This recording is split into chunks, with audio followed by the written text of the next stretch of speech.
Pendiami ke channel Banwan Rak Kubor Baman Lagasmi. Sakibai wipat kiri yang pertai wat kiri belakam start belakam sai. Belakam long sispak kam sispak senam melihat hari India hendak bun kelas tangban kedap no ini dicaciti kentam ini blok ini blok.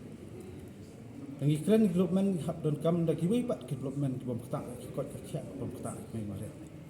Dia laban penjualan ban kelongot kita kebi keba nong tahu lah buk nang sport try nomor tip kerja pasti kita kelong dan penjualan kita nggak semua kalau ke keba inilah karena ke markum kelong higa jekti urniam pi kamong bati mentala saya njak no ure mereka kebi juga ni kani hajar sana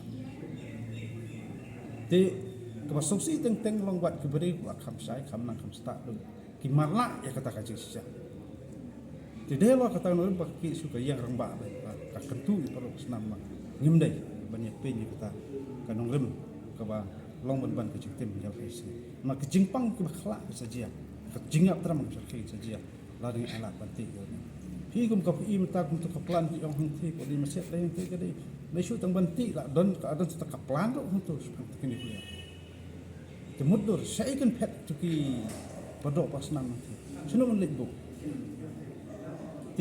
Kani kebentak menghap suatu nomor bar kembali konstitusi lah kentak istakat spaklor ai bagi pada bosan suatu lada ini loh kini dengan kerana ini yang empat day tabala nang lah start ban jerong kedan kuli kembali kembali sampai ijrong kajing ijengai bak kabur suatu lumayan seperti badan diurniam kidan sekiwai bagi pada bosan kembali terajaka hik hot suatu kendau siap kiri kendau simat nak perkat kata kap kemon kita lagi lihat dulu namla batur kula hanrai ngi perkat je kacing yar jong kata kebi pada kamdai kata tangi kita terai caka kata je babun balang bagi nak song jong cak dem jong de lo kata penta kolong da de caka jununu maknang hap masuk tu ba em sepang yulo ni long kong ka khamtam kalong ka sarkar dia di kari tengah kata terten national security